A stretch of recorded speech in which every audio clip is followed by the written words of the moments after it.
Stacks up. Money in the bag, I ain't playing, get your stacks up. I ain't playing, get your stacks up.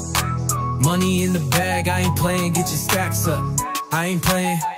Yo, from way downtown, now I'm up on the rim, my drive's unmatched. So ma'am, ano tayo mayayakan hininga, ano tayo short message sa ira? Magsisimula na po ang basketball tournament.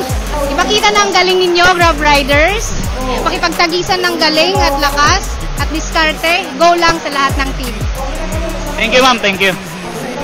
Sir Mario, ano ang imo strategy para hininga mulay niyan ngan papaano ninyo ang pay-per-view nito kalaban?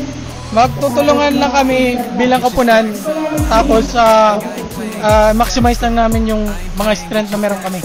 Thank you Sir Mario. Okay. Paano nyo iniisip na ang mga lakas ng inyong kupunan ay magbibigay sa inyo ng kalamangan sa laban na ito? Ako po pala si Lawrence Malati, Grab Rider. Bali, ang lakas ng kupunan, ang aming mga lakas, teamwork, disiplina, determinasyon at susundin ang plano ng coach para talunin namin ang kalaban. Alright sir, thank you. Sir, ano ang mindset mo para sa laro na ito at paano ka magiging focus? Mindset, focus kami sa pagganap ng bawat isa sa amin at handa kaming magbigay ng lahat para sa kupunan. Alright sir, pahinalabag mo like. Thank you. Sir, mayroon bang particular na manlalaro sa kalabang kupunan na inaasahan mong babantayan o tututukan ka? Babantayan namin ng kanilang mga pangunahing manlalaro at susundin ang plano ng coach para sa depensa. Okay, thank you sir, thank you. Sir, ano ang iyong personal na layunin para sa laro mamaya at paano mo or ano ang plano mo para makamit ito? Ang aking layunin ay magbigay ng kontribusyon sa